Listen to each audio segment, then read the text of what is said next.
Okay. It looks like we're live, and welcome. My name is Justice Melissa Standridge, and I am the chair of the 30th Judicial District Nominating Commission. I am a non-voting chair, just so everyone knows. As we start this meeting, I will introduce Michelle Brown, who is for today, my judicial executive assistant, and she is calling in to the conference call line to see if anyone is waiting to listen in. So then we're just going to kind of wait while she does that. As of right now, so I have signed on, and at this time there are no public joining us, so no one from the public. Okay, and it's my understanding that you're going to leave the line open in case someone joins. Correct. Right. Thank you, Michelle. So Michelle is the wonderful person who has coordinated all this, and so I want to start off by thanking her. Winnie Kamada, who was on the phone call before, but you'll see a box for her, provides us technical assistance and has been with the judicial branch for a very long time. We don't know what we would do without her. So I'll go right into introducing our new members, and I'll do that in alphabetical order. So the first new member is Troy Durking. If you want to say hi, there we go. Hello from Caldwell. Okay. Okay, so I got to do this right. Jake, hang on, because I had it down as the wrong name. Okay, so it's J.C. Long, correct? Yes, thank you. I'll answer to anything, especially a call to lunch. But oh, right. Yeah. Okay.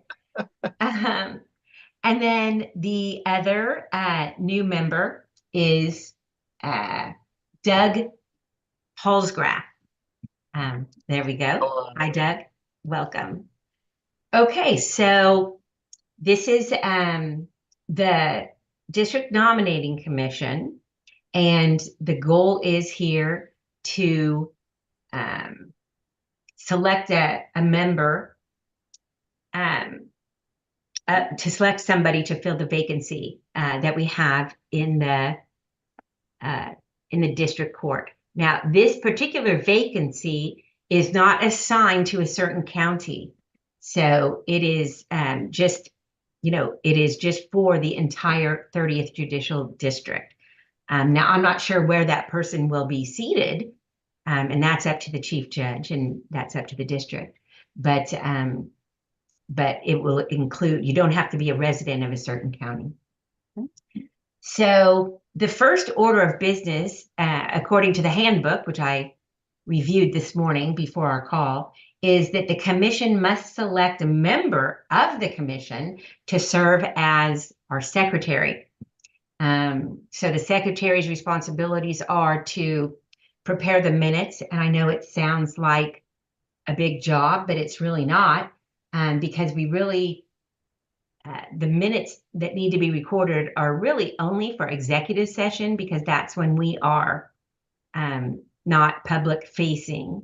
But we would like minutes, just brief minutes of what happened here today, and then when we meet again. And if you look at the handbook, there's a template. So it's pretty easy to just fill in the blank about what happened. So at this time, although I'm the chair, I'm a non-voting member, as I said before. So is there anyone that would like to be the secretary or volunteer? Is there anyone that would graciously volunteer to be our secretary or to be considered? Okay, so I'm looking at the form first. I'm sorry. Oh, okay. Yeah. Can you be the secretary? Is that what I'm hearing? I cannot be the secretary. And at first Okay. we thought maybe Michelle, my judicial executive assistant, could be the secretary, but the handbook says that the commission, so I don't select the person, The commission selects the person.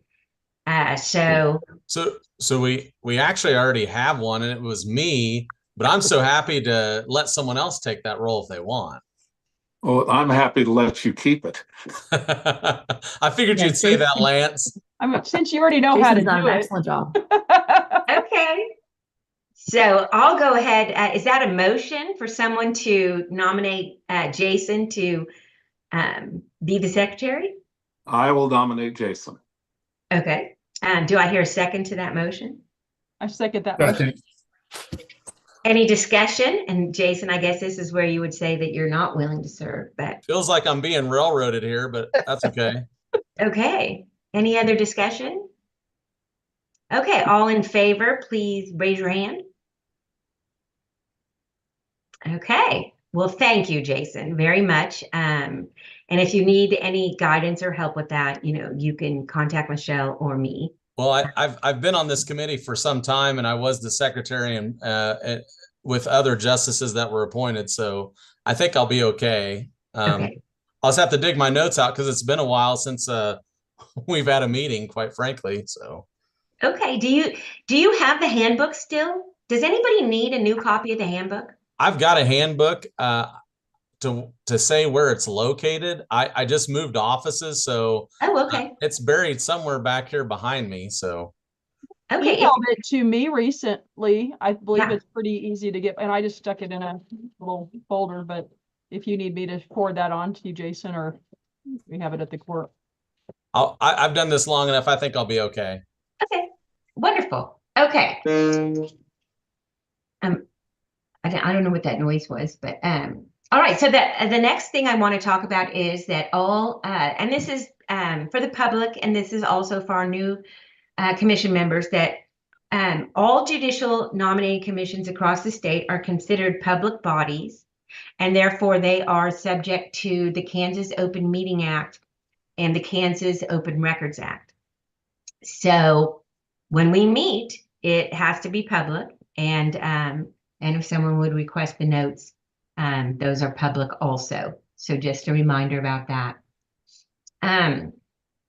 Also, before we get started, I want to let you know that once the notice of this vacancy goes out, and it's for a district court judge position, it will be emailed to all the registered lawyers in the judicial district. An additional notice will be posted in the district court's clerk's office, and then we can post one in the appellate clerk's office also. But sometimes word doesn't get out, and we only, as you'll see, we're only really going to have a 30-day window between when we publish the notice and when the nomination forms are due. And the nomination forms take a minute to fill out. Okay, they're pretty extensive and help us, or help you, in helping you decide who would be the most qualified to fill the position. But because of that, and there's, having applied, for the Court of Appeals, and then I applied for the Supreme Court, and it's kind of the same application. I can tell you have to get all your ducks in a row, and it's going to take every day of that 30 days. So what we'd like is, what best practices is that the opening be posted on the district court's website and posted on the judicial branch website that we have, but also that you as commission members, and I'm going to use the exact words from the handbook, encourage, and this is actually in the statute. So the words from the handbook came from the statute, okay? That commission members should encourage those who are qualified to permit their names to be considered by the commission for nomination, right? And the commission may authorize one or more members of the commission, which you guys can authorize all of yourselves, to approach any qualified person to ascertain the person's willingness to become a potential nominee. And it's been my experience that the sooner that happens, the better. That the more that this, number one, the more that we can allow people to know that there is a vacancy and also be encouraged to apply is pivotal. Because I'm going to tell you that in the past 3 years, there have been some judicial vacancies where we have only had one person apply. And there's been one where nobody applied. Come on. All right. So that's obviously an issue. And I will also tell you that through various organizations that I'm in, there are committees that actually reach out to people and try to encourage them to apply for judicial vacancies. And the reason why is because people think, well, who would choose me? Okay. And it's true. I mean, here we are on, live, and I will let you know that I never would have applied for either the Court of Appeals or the Supreme Court if I had not been encouraged by people, by lawyers and judges to apply. So I'm encouraging you, as it says in the handbook and in the statute, to really tell people, you know what, you know who would choose you? The commission might choose you. So you should apply. Okay, so are there any questions about that? I just don't want this to be one of those situations where we don't get applications from qualified individuals because qualified individuals think, well, who would pick me?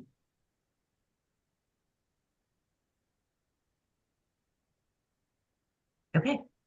All right. Oh, wow. So, yeah. So even though I just said all that, here's what the handbook says. Unless the commission recognizes this responsibility to encourage people to apply, the system of selecting judges through the use of the Judicial Nominating Commission will not operate to its greatest advantage.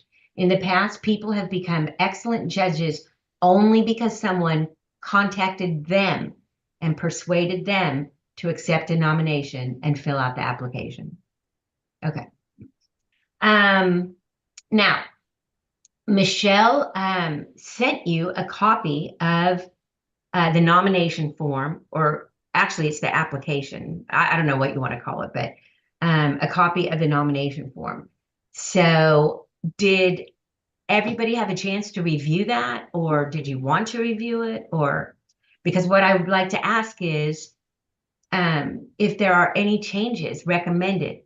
This is just a sample. This is something we've used in the past in this judicial district and other judicial districts. But if there's anything that you wanted to add or change in any way, that could be considered by the commission today.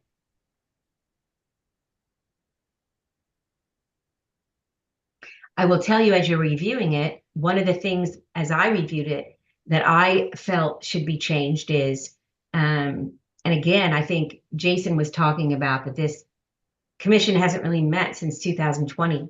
But given where we are technologically, my other judicial districts where I've done this, and I've done this over a dozen times, have added an option to file electronically instead of mailing it in paper.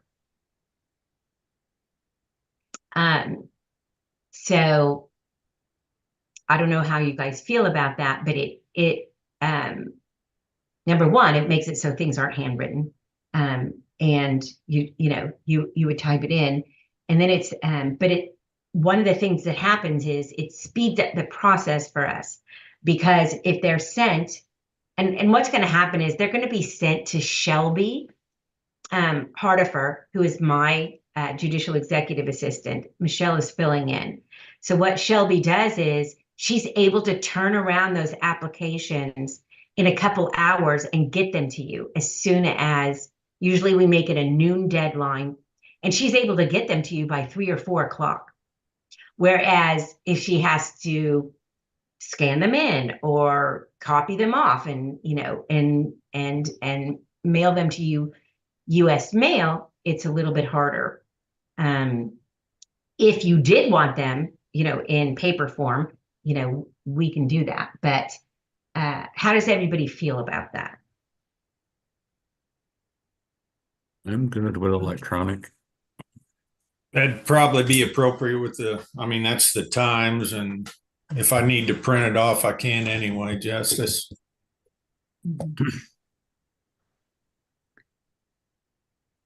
Any other comments about that? I would agree that the times are probably to do it online, and if we want to have it otherwise to, yeah, just to print it off, but to keep that moving quicker. Okay. Sydney, do you use that email, the email that you have on record with us? Yes, Okay, and so I mean, are you okay with doing it electronically, as sending you the Yeah. applications electronically? yeah, Okay. that's fine.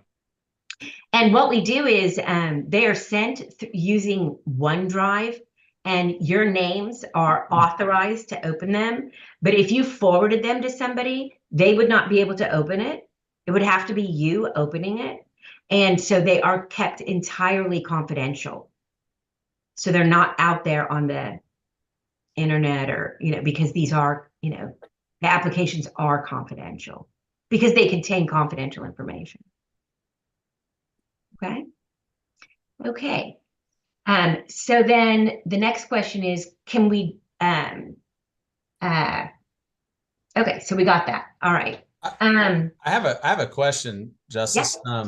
I thought at one point during it's the last time, and maybe it's because it wasn't for a district position, but I thought I had a place in here to list like social media handles and so forth. Is that not so? I don't see it anywhere in this. Oh, I'm so glad you caught that. That is supposed to be in there. Michelle? I think it actually, because I did a search, let me pull that up. I believe it's Because item there was 12. the harassment one that was added, and then the social media one. I think this, let's see here. Double check. I believe it is listed as question 12 on the Well, application. thank you. And then the sexual harassment one, we added the last time. Yeah, is there as I didn't well. catch that. Good Okay. catch, Hannah. I was figuring it was somewhere towards the bottom as a late ad, but Mhm. I have a question as well. If we go with it to being on where you can fill it out and just send it in that way, is that problematic for the authorization of the release since it's confidential? Do we need a real signature on that? Perhaps it would be that instead of submitting them like you fill out the document, that we could just submit them electronically, that they were scanned and sent in. Would that make it better? Does that make sense? Yeah, it is not going to be a fillable PDF. Okay. So yeah, it goes out as, does it go out as a Word document, Michelle, or as a PDF? No, it goes out as a PDF, and we can add in there that please print this off as the beginning and sign the last page, but then you can answer the questions separately and then scan your authorization sheet and add to that. So in the other ones, we've just said you don't have to fill it here. Most people usually just take it as the form, sign the last page, and then do, attach what they need. So. Now, what I did, in the past was, and this is probably not the best situation in the world, but I retyped it in because sometimes there's not enough room. It seems like people do that, right, Michelle? Yes, and I think that we usually do it as a PDF because we want them to answer the exact questions that are on the Right. form, versus we've had some, if they change the questions a little bit and answer the questions that way. So usually most people just do as you do, is just retype the question and add what they need, because it's a paragraph or 2 paragraphs sometimes. Okay. All right. So our next, the next thing up on our agenda is to establish a timeline. So the first thing on our agenda says when to post the notice of vacancy. We normally, as those of you who have been on the commission before, we normally post it right after this meeting, like by tomorrow. So because we'd like to get it filled as soon as possible, and there is a timeline, a statutory timeline. So if we posted it tomorrow, which you can see down below in number 3, the notice of vacancy would be posted on Friday, October 18th by the end of the day, and giving 30 days to have the applications be due, because again, we're in a timeline situation. That would mean that the applications would be due either Friday, November 15th or Monday, November 18th. I was thinking it would be better to do Monday so that they would have that weekend if they're working and stuff to finalize everything. But it's up to you guys. Justice, I agree with that, and I'd move we set the application date for the 18th. Okay. All right. So what we'll do is we'll discuss how it should go, and then we'll I guess vote. I don't think we need to vote on all this. I think we just have to decide. But that's okay. So is there anybody that doesn't agree with that? Okay. All right, the second conference call. So sometimes we get into a groove where we don't need a second conference call. This would be after the applications are due, because everybody kind of knows what their duties are and their jobs are. So what usually happens for the new members is that we usually assign so that references and judges and other people don't get called 10 times.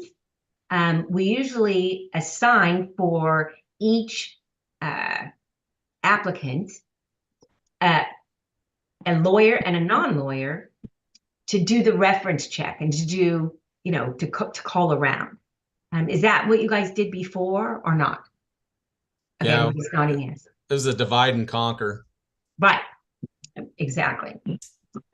So, of course, it depends. How many people, Jason, did you have apply for the magistrate position? I think there was 4 or 5. I can't remember. I think it was only about 3. Well, 3 or 4. I guess I'm not thinking of the magistrate. I'm thinking of when there was Gatenwood and all of those down at several then. Sumner. Okay. So, there's 10 of you because you covered so many counties. So I'm not sure how, if there's, let's say there's, I'd love to say there's 5 or more applicants, but if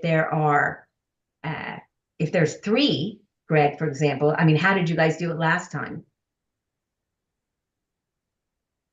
I think some people got off lucky and didn't have to do anything. Did you have a second conference call to divvy it up? I'm pretty sure we did. Yeah. Okay.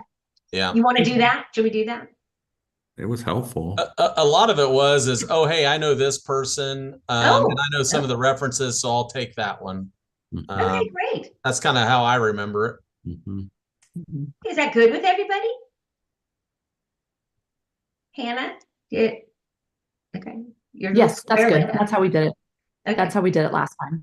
Your square lit up. I thought you were going to say something. Okay, so that sounds good. So if Monday, November 18th is the day that the applications are due, it's going to take Shelby, hopefully those applications will go out to you by close of business on November 18th. So the question is, we're bumping up against Thanksgiving. So I am available the 19th, the 20th, the 21st, or the 22nd at noon, because I figured noon is a good time for a second conference call. So let me look this up. November 19th. So yeah, I'm not available that Monday, but I'm available Tuesday, Wednesday, Thursday, and Friday. I don't know how to do this with everybody on the phone, but does anybody have a preference based on their schedule? 19th is best for me. 20th is totally out because that's our motion day here in Kingman. So okay. So I'd be fine with the 19th also. I'm free the 19th, 20th, and 21st. So But I'll the put this 19th out there. would be Is fine. anybody not available at noon on Tuesday, November 19th? That's a long day. That's a long ways away for me, but it should be okay. Okay. I have a hearing docket that morning, but I should be out by noon. Okay. I'll be rolling in hot. Okay. All right. So that's good. So we'll schedule a conference call, a Zoom call like this on November 19th, Tuesday, over the noon hour. It probably won't take, very long. All right. And so then the big day, which would be, we can't do it. We can't have interviews a week or two after that because we also do background checks. The KBI does a background check. And so our disciplinaries office does a background check. So they like to have at least, Michelle's at 3 weeks, 2 weeks. 2 weeks. Yeah. Well, it looks like we gave them almost, the reason why we had to push it back is because I personally have docket. And when I have docket, it's all day, every day for a week. So I would not, and sometimes, if it's a bigger argument, we bleed over into the, well, it doesn't matter because this is a whole morning. So anyway, I have proposed Monday, December 16th. These are the days that I'm open after court week, which is Monday, the 16th, Tuesday, the 17th. Wednesday, I have an all-day administrative conference with my court. Thursday, the 19th, or Friday, the 20th. And we normally start it at 9 a.m. So I already have on my calendar that we were, and I don't know where I got this from, that we blocked out the 19th and the 20th for those this is for the interviews, correct? Right. So somewhere we had some correspondence on that already because it's already on my calendar. I might have sent that out. Yeah. Yeah, in the original email, that's the 2 days that we were looking at. And those days work for me, if that works for everybody else. So you want to go ahead and start at, I'm sorry, Greg, go ahead. I could make both of those work as well. It really depends on the number of applicants, I think. We probably won't go into another day. I mean, even if we have 5 applicants, 6 applicants, I mean, we could do 10 applicants in one day, I'm sure. Yeah. Do we ever do a second interview, or we just, it's one? How long does the interview usually last, I guess? So, I may want to let the commission members that have been on the commission for quite a while answer that, because, my experience is with other judicial districts. We usually try to keep it between 20 minutes and then 10 minutes for discussion amongst the board, and then on to the next member, and maybe a 5-minute break in between. That's how I remember it. Judge, I do recall bringing candidates back for a second interview a time or two that day, on the same day. Oh, wow, okay. That's I mean, I've been on this for a while now, and it does seem like we would do an interview, like 20, 30 minutes, and then we would have an executive session and go over that person and then go on to the next one. Okay, so things have changed since, and that's why I wanted to bring up the CORA and the COMA. So a law was passed, and I can't remember if 2000, I don't remember. It was quite a while ago, I think. 2018, maybe to 2016. So everything is open. The only reason you can go into executive session is to discuss if there are financial or health issues. Otherwise, everything is open. Now, the effect that it's had sometimes is to actually suppress discussion because people don't want to talk out loud about somebody's positive and strengths and weaknesses. But that we have to be tough and go through that because it's something that really needs to be talked about. And the voting all is public and it's not by secret ballot. So if we do a written ballot, it has to have your name on it. And I have to, when I read it, say your name and the way that you voted. So everything is open. I don't know if that, and then in my other judicial districts that do this, how they do it is they usually have the discussion at the end, not after each candidate, but we can do it however you guys want. And when did you say this went into effect? And what law is that? Can you cite that, KSA? Yeah, it is, it's COMA, the Kansas Open. I'm gonna have to look it up. But I can do that. Because the date that you're saying, we went into executive session and published that. So I'm kind of shocked to hear that. You published what? We did go into executive session on a lot of those, and that was well after that date that you cited there. Okay. I pulled up the agenda from our last interviews. This was in 2020. And we had 30-minute blocks for each candidate, followed by a 15-minute executive session. We did 7 interviews on that day. And then at the end, also had balloting and executive session kind of as needed. Wow. Okay. Well, let me pull up the handbook real quick because I can tell you that it's. I didn't think my memory was that bad. I was pretty sure that's how we did it. Okay. That is correct. That's the way I remember. That's the way I remember this is Sid. Okay. I think we had Justice Larson, maybe. No, was it? But it was Justice Rosen. Did your last one. Rosen. Yep. Rosen. Okay, so page 11 is.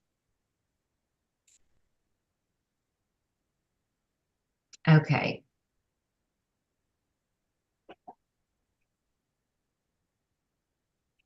What I want to do is go to the end, which has all the KSAs. So it seems to me that part of that executive sessions where everybody reported on what they found in their independent. It all has to be public. Mm. It all has to be public. Yeah, even the reports. So. Well, while Justice Stanrich is looking at that, and I'm in total agreement. We need as many applicants as we can humanly get. These are, as a practical matter, lifetime appointments in a retention district, if we're being honest. Everyone should know or may be made aware that as Justice Stanrich indicated, these are district-wide appointments, and anyone in the district is certainly eligible. Judge Wood geographically is changing drastically his location of residence, he and his family. And it's his intention, and Judge Mott has confirmed it is his intention, that Judge Wood would fill that Kingman slot. And so I think when we get there, we're going to need to be transparent with these applicants because we have such a large geographic district that the expectation is they're going to be assigned by Judge Mott to Wellington. I know it back in my day when I was considering applying, that would have been relevant to me as to where my office chair was going to be. And so again, I want to encourage the applicants, but I think at some point we're going to have to broach that issue in the interview process as to where their office chair is expected to be, given a 50 or 60-mile drive may or may not be an inhibitor for some people.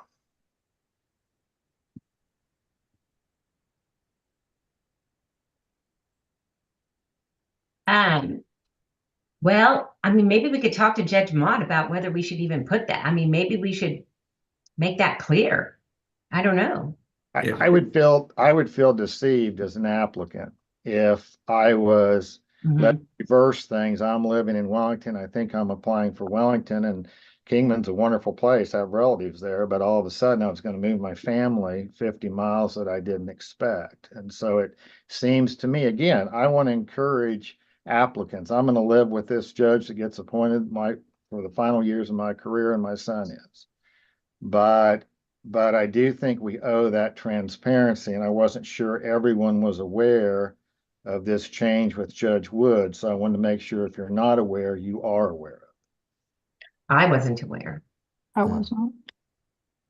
Well, I think because this position was Judge Solomon's position and he sat in Kingman, that's what everybody's referring to it as, Judge Solomon's seat that was never filled when he retired.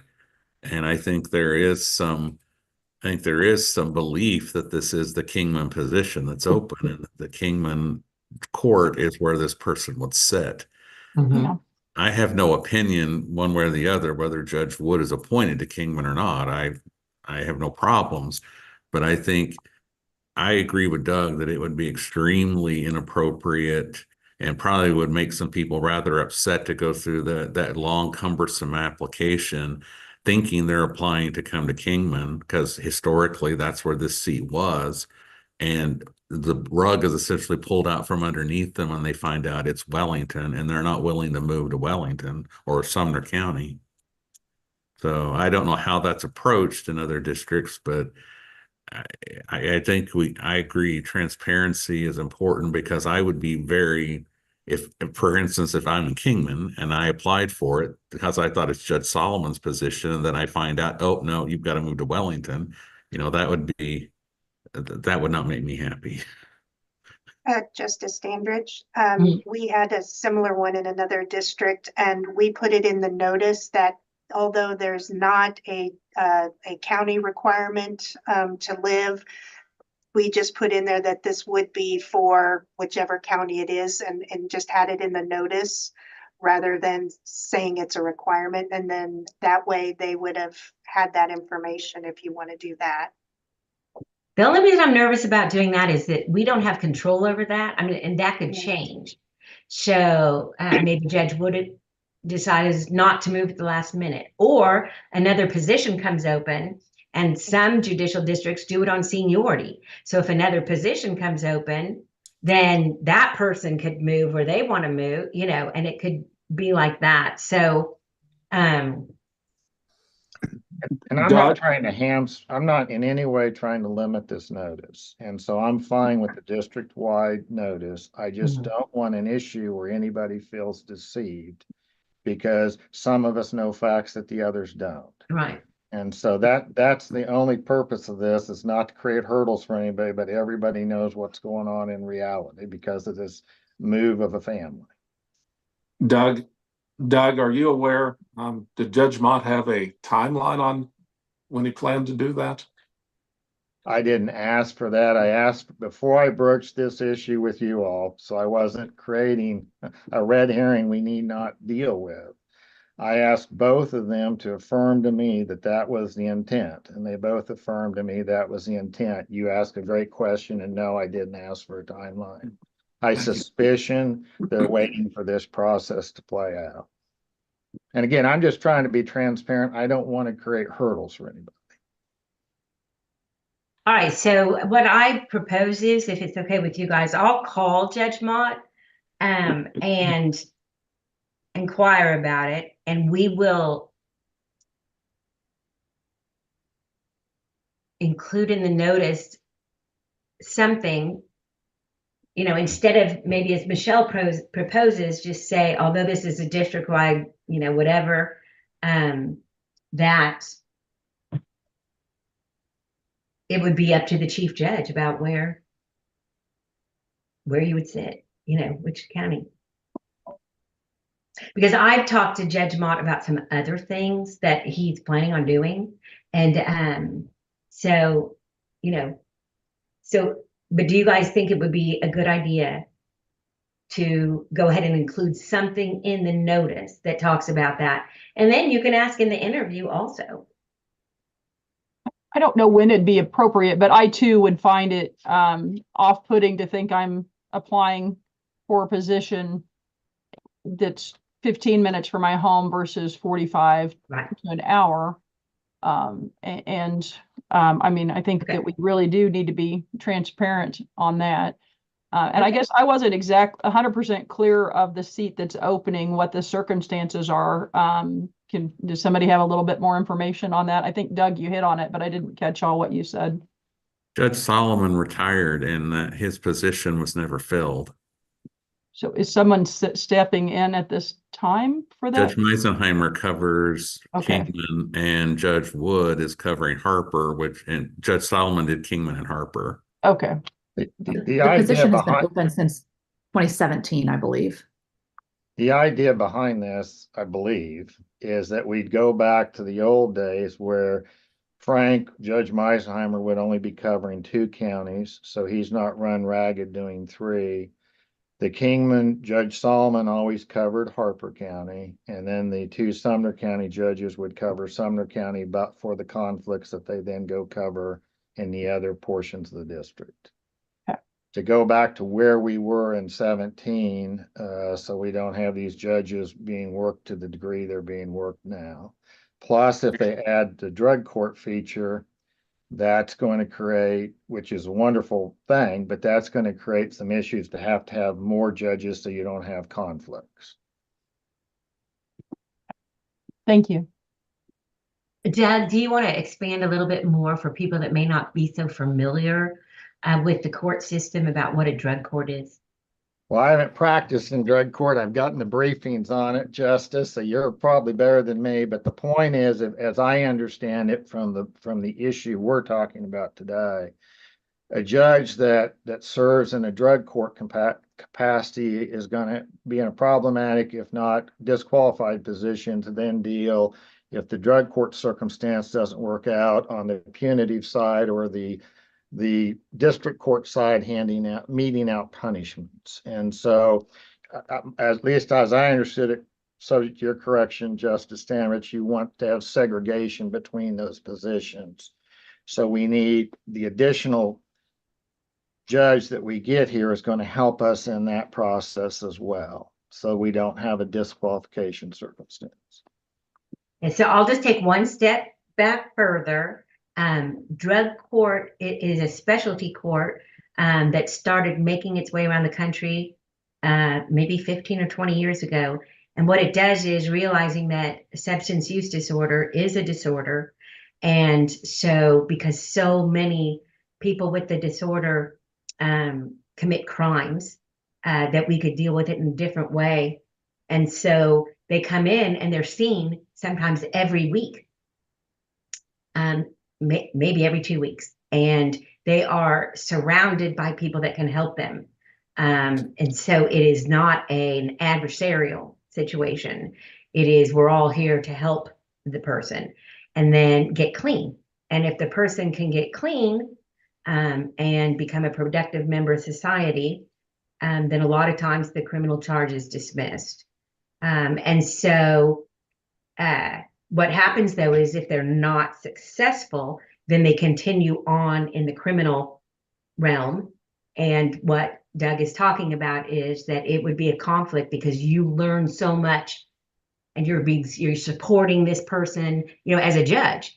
And you learn so much about, their family issues and what they've gone through, that it would create a conflict of interest for that judge to mete out punishment and sentence that person. So, and that's something Judge Mott has wanted to do for quite a while because it's very, very successful. And we have it in, probably half of our judicial districts have it right now. But you have to have the manpower, so the person power. Okay. I will clear that up with Judge Mott, and we will include something in the notice that talks about this issue. And if you want, although the notice is supposed to go out tomorrow, but if you want, we can run the language by you, or should I just use my own discretion? Your own discretion. Yeah, that's fine. I just think the important thing is it's put on people's radar. And if they have questions, then that could trigger them to ask them questions. Perfect. Okay. All right. I was in the middle of researching this issue. I'm going to share my screen for a minute. Let's see. I'm going to have to go. Give me 1 second. Move it to this screen. Okay. Share. Share. Oh no, that's about something else. Where's share my screen? Should be in the bottom, down at the bottom Mhm. by your chat. Right. Oh, by my chat. It says share Uh, at the bottom. you hit share screen, and then you also have to Oh. click on the screen that you want to share. Right, advanced. Okay. Maybe more. Come on. One participant can share at a time. Oh, there we go. Okay, ready? So I'm on Westlaw, which is an electronic researching tool. And this is statute KSA 20-2907, oath of members. This is you guys. Meetings, meeting place, rule of procedure, etc. And I am down here in E1. So it would be, so it'd be 20-2907 E1. I'm right here.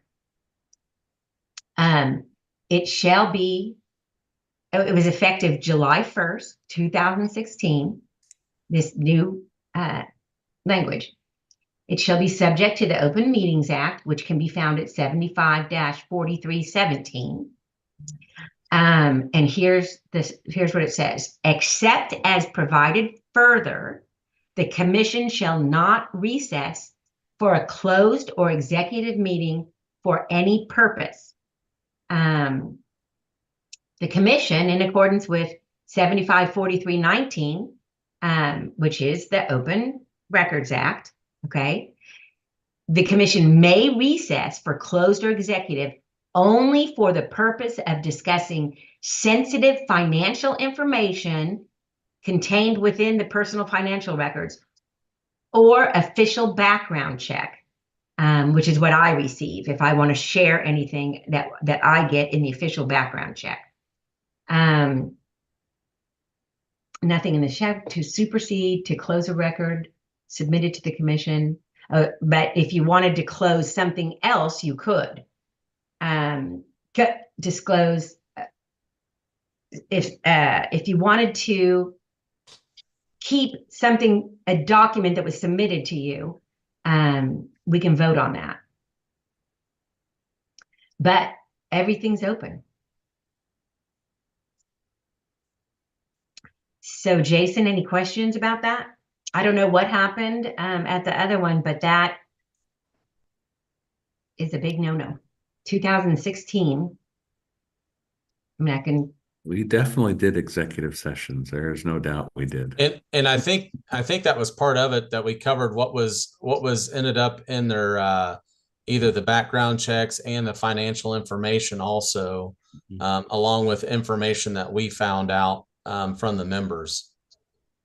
We may have been using a very wide description of background check. So Lance, that leads me to a question. Does official background check, does that also include any disciplinary action or the information gathered from, okay. So that could be in an executive session. Right. Because I'm not reading details, but I do know there were some issues with a candidate at one of these because they had had bankruptcy. And I know we discussed that in executive session. But from my recollection, y'all can correct me, it was purely background stuff that we were in executive session for. Yeah. I agree. Right. So you can't discuss like that. Well, when we talk about the strengths and weaknesses, I'm going to get out of this. Stop sharing. So strengths and weaknesses have to be discussed in open. If you've called somebody, if you've called a judge and the judge says, yeah, that person wouldn't make a good judge, that has to be open. That's not financial or background information subject to executive session. It was a really big deal when it passed, because what happens is it really suppresses discussion but it's, but a perfect example here in Johnson County, where they actually have a commission of 14 people. They just, they just talk about everything, and to the point of even, they conducted one of the things by Zoom. It was hybrid, and the applicants were listening. I mean, the applicants can come in and listen, to hear. But, I mean.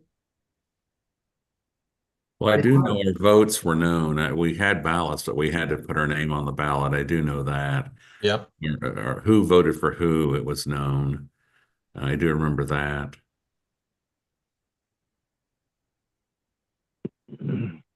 So, that's what. I guess when we do our own background checks, I guess we should make sure the person we're talking to understands that that's the case. The other thing is that's important to know is if you take notes when you're talking to references or other people you're calling, because you're not limited to calling just the references. You can call anybody and everybody. Okay. But if you take notes, those are subject to the Kansas Open Records Act.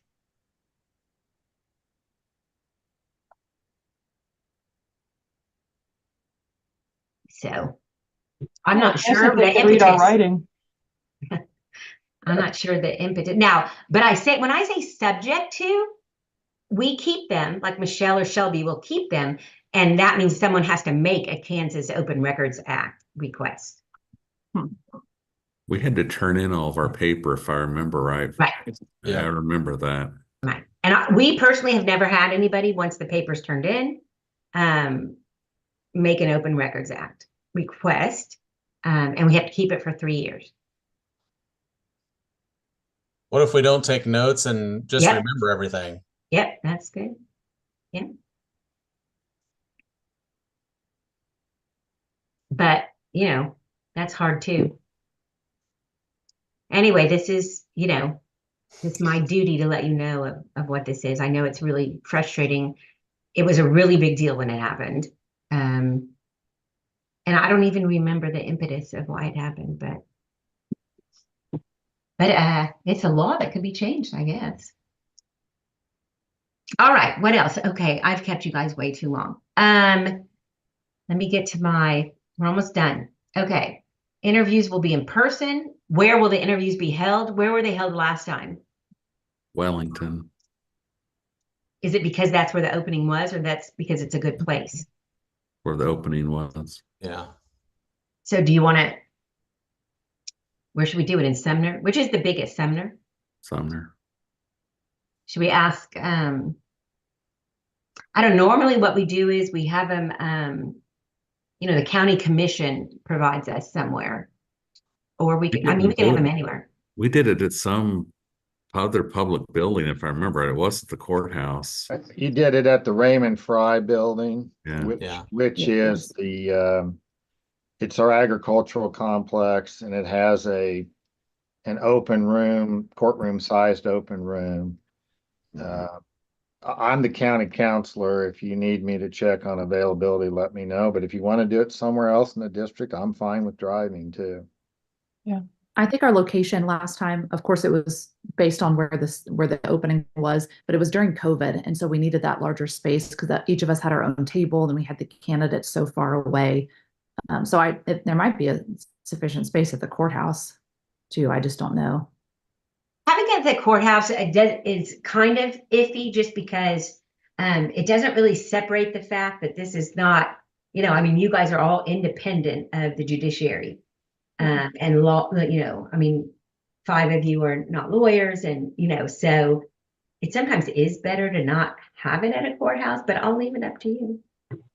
I think the Raymond Fry building would be, if we can verify that the position is going to be the Wellington position, that would be appropriate. If not, maybe if it's going to be the Kingman position, maybe we'd want to do it closer to Kingman. And I think we shouldn't do it based on where we think the opening is going to be. Well, it's a judicial district, and I'll just tell you, number one, I mean, I drive 70 miles to work. And now I do some work at home, but I live in Overland Park and, and I work at the Judicial Center. So people will, some people will be willing to do that. Number one. Number two, something that you don't know is there's a huge raise goes into effect for the judges effective January 1st. And I can't, I'm trying to think, it's huge. And so I think the incentive, I'm so glad I brought this up. The incentive is going to be, I don't even remember how much a district court judge makes, but it's going to be like a $20,000 increase, maybe even a $30,000 increase a year. It's big.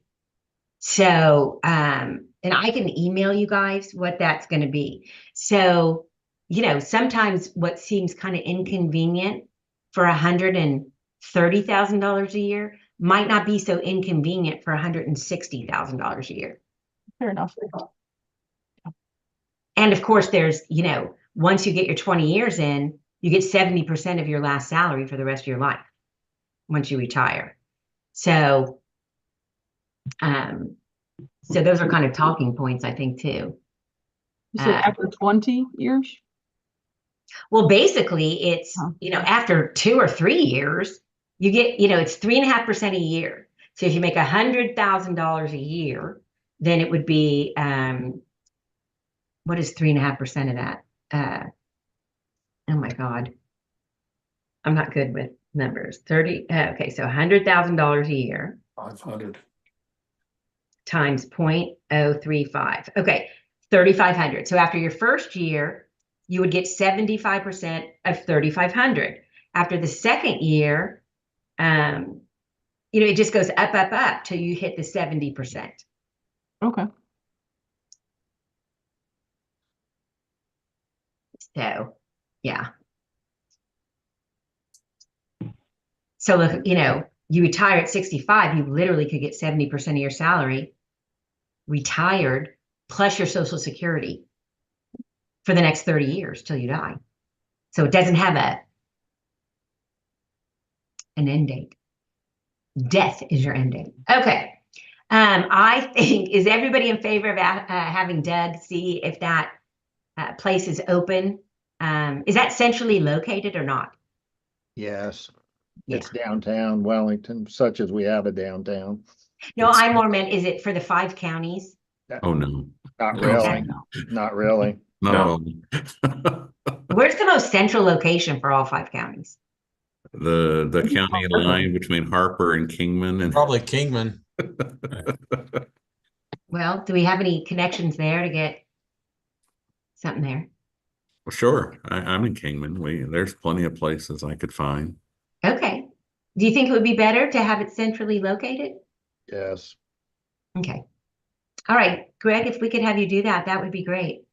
I can And if do we that. need to use the courthouse, we could, but okay. Let's get you guys. Any other matters that we want to discuss? Knowing that we're going to have another conference call after applications are submitted. The only thing I would say is Hannah's Longhorns are in a very interesting spot. I know. I was going to say the same thing, Greg. Yeah, it's been a nice addition for Zoom Court the last few years. You just need to move a little to your left. And there you go. So funny. Okay. All right. And then I'll be coming down in person for the interviews. And if anybody has any questions, feel free to reach out to Michelle. And we can go from there. I do have a couple questions on the interviews. Did you decide on one date? Or because usually when in the notice, we put the date of the interviews. So You think we should put 2 days? We did 7 at one time last time. I think we could make it work. I would do. I do too. I guess I would do the 2 days just to be safe on it in case we did say want a second interview and we needed him to come back the next day. If we ran out of time on the first ones and needed him to come back the next morning. I can't imagine we necessarily need it all, but Okay. we're on such a strict deadline. All right, we'll put 2 days. And so we'll put 19th and 20th. Okay. So the most important thing for you guys is to put the 19th and the 20th on your schedule and try to keep it as clear as possible. Because, you know, your job is really, really important here. I mean, everybody's input is critical. And then my next questions, I was going back to, it looks like the last time, in the 2020, you sent it out to all active attorneys statewide, but earlier you had mentioned just sending it to the district, the judicial district. Do you have a preference on those? Let me explain that. So there's another weird statute. Well, it's not weird, okay? I mean, I understand the reason behind this. There's a statute that says that you have to consider in-district people first, and only if you do not find a qualified applicant in sending 3 to 5 people up. If there's not a qualified applicant, then you can look at it out of district. So because we've been having trouble filling some of these positions, we have sent the notice to all 11,000 attorneys across the state. Because some people, like we said, giving the increased pay, giving everything that's going on, and with the pension that there is, you know, that you could maybe attract someone to come down and do that if there was no qualified person. So would you like to go ahead and just open it up? Normally it doesn't really get a response, but sometimes it does, especially neighboring counties. Mm-hmm. Well, and you could just include neighboring counties too if you didn't want to do the whole state. So now, I think to be fair, if we're going to open it, we should open it up to the whole state. I'm okay with opening it up to the whole state. I think we have a line in the application that says non-resident of the 30th Judicial District should be aware of, and it has the statute cited. I think that's fine. Okay, I was just reading from the statute. So Michelle, so that was my misstatement at the earlier. So thank you for pointing that out. So that we can be making sure that we're talking to, you know, people we're asking to apply for. Is there a is, other than being in the 30th Judicial District, is there a amount of miles that they're supposed to be able to be close to whatever seat that they get set into? Okay. Yep. Not at all. Okay.